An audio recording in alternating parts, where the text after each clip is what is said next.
So hello guys, welcome to our YouTube channel. This is another question from linear higher order differential equation. So let's start this question.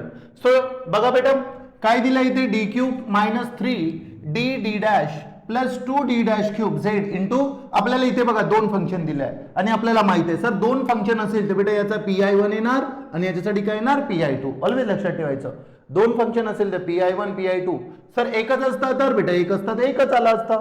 Okay, if there is a one function, there will be a one pi. There is a two function, then there will be a two pi. Okay, so let's start. बघा बेटा sir जेव्हा पण आपण याला solve करू बेटा आपण काय करणार इथे पुट करणार. सर काय पुट करायचं जी पुट करायचं बेटा d is equal to m. d is equal to काय पुट करायचं m. इकडेच लिहितो थोडं. ओके सो लेट्स पुट काय करणार बेटा d is equal to m आणि d dash is equal to 1. Okay sir d dash म्हणजे बेटा याला इग्नोर करायचं. मी ऑलवेज सांगतोय याला काय करायचं बेटा इग्नोर. सर इग्नोर केल्यानंतर काय करणार जी तर बोला बेटा d आहे तर काय लिहिणार इथे m cube. Okay sir minus 3 into D D च्या ठिकाणी बेटा फक्त m बाकी सब सेम टू सेम.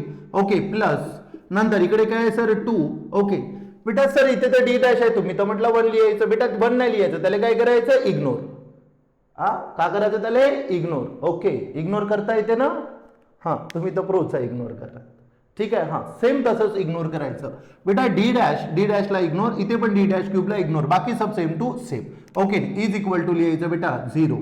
याला सर याला टाकायचं कॅल्सीत आणि लिहायचं मस्तपैकी काय बाय सॉल्विंग. ओके वन्स याला जर तुम्ही कॅल्सी मध्ये पुट केलं तर तुम्हाला 3 रूट मिळेल. किती रूट मिळेल 3. काऊन सर इथे 3 आहे म्हणून तर सांगा बे काय मिळेल m1 m2 आणि m3. ओके बेटा याला कॅल्सीमध्ये टाका.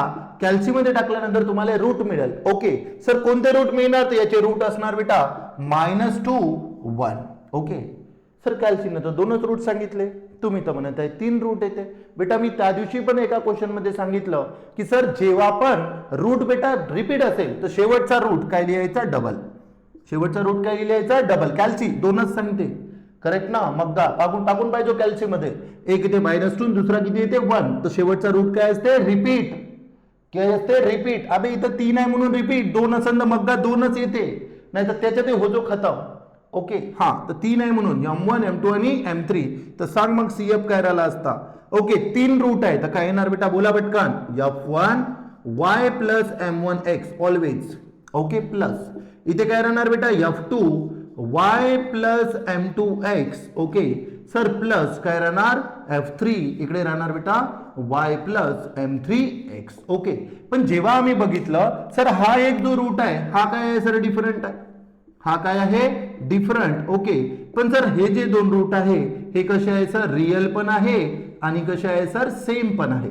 रियल पण आहे आणि कसे आहे सेम पण आहे. ते मी बोललो होतो जेव्हा पण बेटा रूट रियल आणि सेम असेल बेटा पहिला व्हिडिओ पाहून घ्यायचो इंट्रोडक्शनच्या त्याच्यामध्ये सांगितलंय मी जेव्हा पण रूट रियल आणि सेम असेल तर इथं काय येतो बेटा x. सर इथंच काऊन इथं लिहा ना. अबे हे दोन्ही रूट सेम साठी होते म्हणून इथं लिहिला. तू इथे लिहू शकते काही प्रॉब्लेम नाहीये ठीक आहे. हा तर सांगा मग काय लिहिलं असतं बेटा बोला बेटा sir f1 y plus m1 किती होता बेटा -2 तर प्लस मायनस काय लिहिलं असतं -2x. Okay sir plus f2 इकडे काय असतं y प्लस m2 किती आहे बेटा 1x तर काय लिहिलं असतं sir 1x. Okay plus x तर होताच x इथे f3 इथे काय लिहिलं असतं y प्लस 1x आणि दिस इज अवर आपला CF. हा काय असतं आपल्यासाठी CF. सर आता CF काढल्यानंतर आता काढायचं बेटा आपल्याला PI. CF नंतर काय काढायचं PI आणि लक्ष दे मग इकडे सर जेव्हा पण PI काढेल तर दोन फंक्शन साठी येणार याच्यासाठी पण येणार आणि याच्यासाठी पण. तर मी किती PI काढतो बेटा याचे 2. ओके तर सर नाव PI1 साठी कशासाठी मेहनत करतो मी PI1 तर सांग PI1 साठी काय लिहिलं असतं 1 upon function of dd dash काय लिहिलं असतं फंक्शन ऑफ dd डॅश आणि इकडे PI1 आहेत हे पहिल्याला पकडलं. ओके काय लिहिलं असतं सर साइन अरे बोला यार x प्लस काय आहे 2y जे आहे ते हे बघ sine x plus 2y same to same. Okay sir नंतर 1 अपॉन फंक्शन ऑफ काय होतं बेटा d बोला काय होतं सर d क्यूब मायनस हा नंतर 3d डॅश 3d डॅश काय आहे स्क्वेअर. ओके सर नंतर प्लस इकडे काय आहे बेटा सांगा पटकन इकडे 2d डॅश क्यूब आहे ना 2d डॅश क्यूब आणि इंटू येणार sine x plus 2y.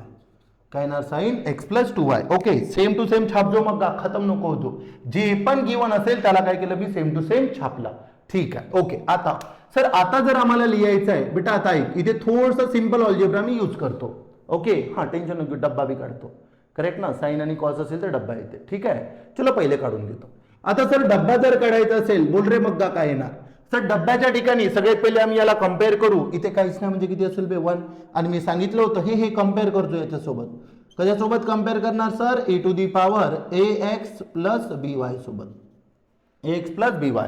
Okay, तर सांग बेटा a इज इक्वल टू असतं 1 आणि b इज इक्वल टू असतं 2. हे बघ a इज इक्वल टू काय, ax सोबतचा a आणि y सोबतचा b, तर लिहिलं असतं.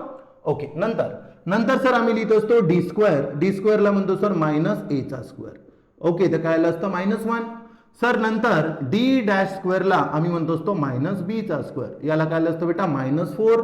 आणि सर डी डॅशला आम्ही म्हणत असतो मायनस ए इंटू बी, याचा आलं असतं बेटा मायनस होताच 1 इंटू 2 किती रे 2. Okay, so this is our काय बेटा डी आणि डी डॅश मिळाले असते एवढे व्हॅल्यू. ओके सर, आता सांगा बेटा इकडे याला सेम टू सेम छापलं असतं. आता मी बोललो होतो इथे ऑल्जेब्रा सिंपल यूज करतो. ओके, मला एक गोष्ट सांग बाई, डी क्यूब आहे, हे बघ डी क्यूब आहे. डी क्यूबला बेटा मी असं लिहू शकतो का, हे एक्स्ट्रा आहे इथे छापजो नको मग्गा. ओके, हे एक्स्ट्रा आहे. सर डी क्यूबला मी डी स्क्वेअर इंटू डी लिहू शकतो. ओके, हा याला सांग बेटा, याला काय लिहू शकतो सर मी, हे बघ D cube D dash cube आहे, याला मी असं लिहू शकत नाही का, डी डॅश स्क्वेअर इंटू काय डी डॅश लिहू शकतो. ओके, हा इथे सांग, इथे सर इथे डी डॅश स्क्वेअर आहे, तर बेटा मी याला डी आणि डी डॅश आणि इंटू डी डॅश लिहू नाही शकत. अबे मग्गा हा स्क्वेअर होता त्याला 2 वेळा लिहिला, हा 3 वेळा होता त्याला 3 वेळा लिहिला, 1 वेळा 2 वेळा आणि एकदा 1 वेळा. ठीक आहे, काउंट करण्या व्हॅल्यू पुट करायचे आहे म्हणून, बाकी नाही होत त्याच्यामध्ये पुट, एवढंच होते. ठीक आहे, खतमपणा नको करतो, थोडंसं सांभाळून. असे जेव्हा क्यूबचे क्वेश्चन येते ना तर इथंच अर्धे जास्त खतम होते. बरोबर आहे. ओके, चलो ऐक आता. सर मी जर म्हटलं डी क्यूबच्या ठिकाणी बघ काय लिहित आहे मी, डी स्क्वेअर इंटू डी लिहिलं. हे बघ डी क्यूबच्या ठिकाणी काय लिहिलं, D square into D -3. D आहे डी डॅश स्क्वेअर आहे, डी डॅश स्क्वेअरच्या ठिकाणी काय लिहिलं, डी डॅश आणि डी डॅश लिहिलं. हे बघ डी डॅश स्क्वेअर होता तर 2 वेळा लिहिलं याला, नंतर प्लस सर 2. ओके, नंतर इथे सांग बेटा डी डॅश क्यूब आहे, तर डी डॅश क्यूबच्या ठिकाणी डी डॅश स्क्वेअर इंटू काय डी डॅश लिहिलं असतं. ओके, आणि इंटू काय होतं बेटा सांग, पहिला काढत आहोत तर काय लिहिलं असतं sir, sine x plus 2y.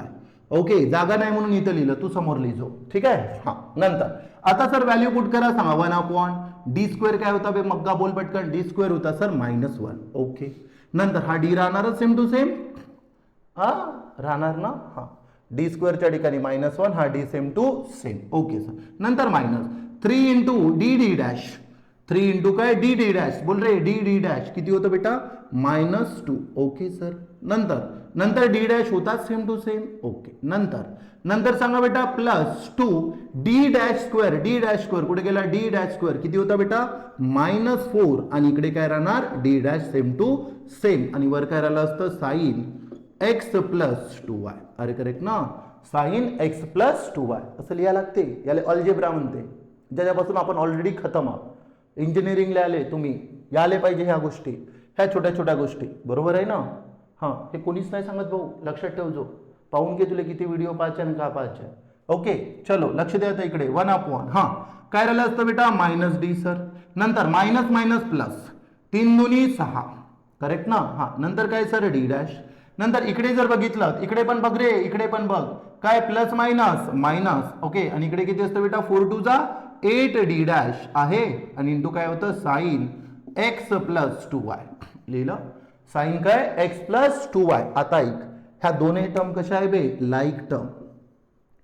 Like term म्हणजे इथे डी डॅश आणि इथे डी डॅश आहे, त्याला लाईक टर्म म्हणते. ओके, हा नंतर सर 1/- डी सेम, सर +6 -8 हे होते बेटा -2 डी डॅश, हे काय होते -2 डी डॅश, कॅल्सी मध्ये टाकजो, +6 -8 -2. ओके, आणि इथे काय राहणार साइन एक्स प्लस 2y, इथे काय असतं साइन एक्स प्लस 2y. आता तर माहिती आहे सर आम्हाला, हे तर मागच्या क्वेश्चन मध्ये सांगितलं मी, इथे डी आहे इथे काय डी डॅश, इकडे काय पाहिजे आम्हाला डी स्क्वेअर. सिंपल आहे सर, काय पुट करणार बे मग्गा, वर पण डी खाली पण डी. ओके सर, हां बोला, वर पण डी खाली पण डी, काय लिहिलं असतं बोला पटकन, मायनस डी, हे same to same minus 2d dash.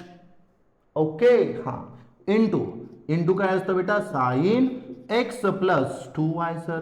Okay, हा चलो डेरिव्हेटिव्ह, डी म्हणजे डेरिव्हेटिव्ह, डी म्हणजे डेरिव्हेटिव्ह, डी म्हणजे डेरिव्हेटिव्ह, हा 3 वेळा बोललो काऊन, वर तर डी म्हणजे डेरिव्हेटिव्ह, खालतं डी म्हणजे इंटिग्रेशन. हा चलो सर, डी काय राहणार बेटा, डेरिव्हेटिव्ह ऑफ काय बे, sine x plus 2y, sine x plus 2y, खाली सांगा बे sir, D into D minus D square, D into D minus D square.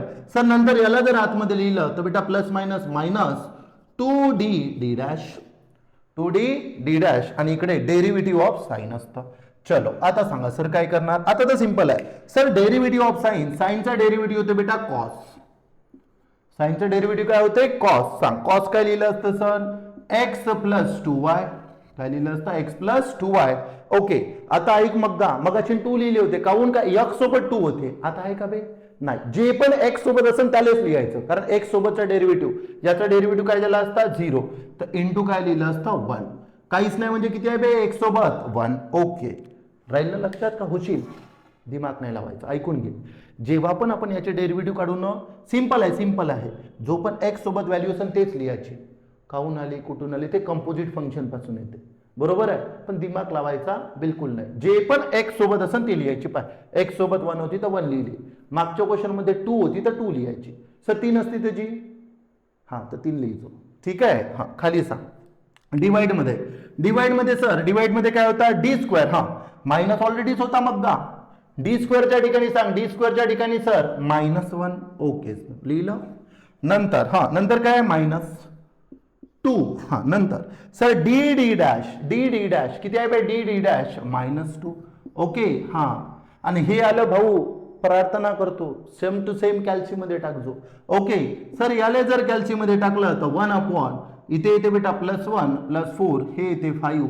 Okay, कुठून आलं बिलकुल विचारू नको, सेम टू सेम कॅल्सी टाकजो, डायरेक्ट पाहिजे किती येते तर 5 आलं, आणि हे येणार बेटा समोर काय कॉस एक्स प्लस 2y, आणि दिशी जवळ राहणार आपला काय pi1. सो दिशी जवळ काय आपला pi1. ओके, तर अशा प्रकारे काढल्या जाते pi1. अरे हे ते minus minus +1 minus minus plus 2 × 4, 1 आणि 4 के झाले असते 5. ओके, कॅल्सीमध्ये टाकायचं 1/4 cos x plus 2y, same to same, हा 1 लिहायची गरज आहे का नाही, तर this is our P I. आता बघा पी आय तर झालं सर, आता काय काढायचं आहे pi2. आता काय काढायचं आहे pi2. आय नो रे, एवढे मोठे मोठे क्वेश्चन येत नाही एक्झाम मध्ये, एक तर हाच विचारला जाते किंवा हाच करेक्ट आहे, तर दोनपैकी काही येऊ आपल्याला काढता आलं पाहिजे. ठीक आहे, तर दिस इज अवर pi1. आता काय करणार आपण pi2. चलो pi2 साठी सांगा बेटा काय लिहिलं असतं, सेम 1 अपॉन काय function of D D dash, D comma काय डी डॅश. ओके, आणि इंटू सांगा pi2 साठी काय लिहिलं असतं sir e⁻ x - 2y, correct ना, x - 2y. चलो डब्बा फाडा सर, ई जर असेल तर ई सोबत बहुत बढिया, x सोबत जो असेल त्याला म्हणायचं बेटा ए सोबत काहीच नाही म्हणजे 1, आणि बी सोबत काय राहणार सर -2, करेक्ट ना, बी सोबत काय राहणार -2. सर ए लाच म्हणतो आम्ही D, D is equal to A म्हणजे 1, आणि डी डॅशला काय म्हणतो सर आम्ही बी. ओके, ते हा काय राहणार बेटा -2. अबे ईच्या पॉवर मध्ये असेल ना, बहुत सिंपल सिंपल सिंपल, याच्यासोबत राहते त्याला डी म्हणायचं, वाय सोबत राहते त्याला डी डॅश म्हणायचं. ठीक आहे बेटा, कॉस असेल तर डी स्क्वेअर आणि डी डॅश स्क्वेअर आणि डी डी डॅश येणार. ठीक आहे, चलो तसं व्हॅल्यू पुट करा, सांगा काय येणार 1 अपॉन फंक्शन ऑफ डी बोल पे किती होता, काय राहणार सांग पटकन, D dash sorry D cube minus 3d D dash square. Okay, नंतर plus 2d dash cube. Okay, लिहिलंय सेम टू सेम. ओके, इकडे काय येणार e⁻x - 2y. Okay, x - 2y. चलो सांगा काय लिहिलं असतं डी क्यूब, डी क्यूब डीच्या ठिकाणी बेटा 1, तर काय लिहिलं असतं 1 चा cube minus 3 into D, D किती होता बेटा 1. सर डी डॅश किती होता जी, डी डॅश बे डी डॅश पाय मग्गा किती होता -2 चा स्क्वेअर. ओके, काय लिहिलं -2 चा स्क्वेअर, इथे येणार बेटा plus 2 into d dash, D dash किती होतं सर -2 चा क्यूब. ओके, आणि इंटू काय राहणार e⁻x - 2y. ओके, बघ जिथे जिथे डी तिथे तिथे 1, जिथे जिथे डी डॅश तिथे तिथे -2. ओके बेटा, ईच्या पॉवर मध्ये वाला ना याचाच फायदा आहे, काहीच दिमाग लावायची गरज नाही, काही डेरिव्हेटिव्ह नाहीत काहीच नाही. Okay, simple simple value put करायच्या. ठीक आहे, हा सांगा आता सर आम्ही त्याला कॅल्सी टाकणार, 1 चा क्यूब 1 सर आपले ओके मायनस 3 इंटू मायनस 2चा स्क्वेअर सर प्लस 4 नंतर प्लस 2 इंटू मायनस 2चा क्यूब सर इंटू येणार बेटा -8 इथे e to the power x minus 2y. अबे माझ्याजवळ कॅल्सी नाही म्हणून मी हे लिहिलं, तू तर कॅल्सी टाकजो सेम टू सेम. हा काय येणार 1/1 minus 12 okay minus 16 is equal to काय येणार e to the power x minus 2y divide मध्ये 1 by minus 27 okay minus 27 e to the power x minus 2y. This is our काय बेटा PI2. This is our काय PI2. अबे कॅल्सी टाकजो रे बघा. Okay जे येईल ते. दिस इज अवर काय PI2 आणि आपल्याला माहिती आहे लास्ट मध्ये आन्सर काय लिहिणार बेटा Z is equal to CF plus PI. Z is equal to काय CF plus PI. Sir PI तर 2 आयची तर ठीक आहे काय लिहिणार PI1 प्लस काय PI2. तर चलो CF च्या ठिकाणी CF PI1 च्या ठिकाणी PI1 ओके आणि याच्या ठिकाणी काय बेटा PI2. ठीक आहे. So this is our another question. So अशा प्रकारे हे क्वेश्चन काय केले जाते बेटा सॉल्व्ह केले जाते. हा क्वेश्चन कंपल्सरी विचारला जातो. लक्षात ठेवा मेकॅनिकल वाले ENTC वाले पोरं करेक्ट आहे, इलेक्ट्रिकल वाले पोरं तुम्हाला हा टॉपिक आहे इंजिनिअरिंग M3 ला. सो आय होप की तुम्हाला हा क्वेश्चन समजला असेल. कुठली पण बेटा क्युरी असेल पहिली गोष्ट तर मी काहीच नाही ठेवलं हे पण सांगितलं पाहून घे करेक्ट ना काहीच नाही सगळंच सांगतो. Subscribe my channel okay and share this video with your friends. Okay thank you.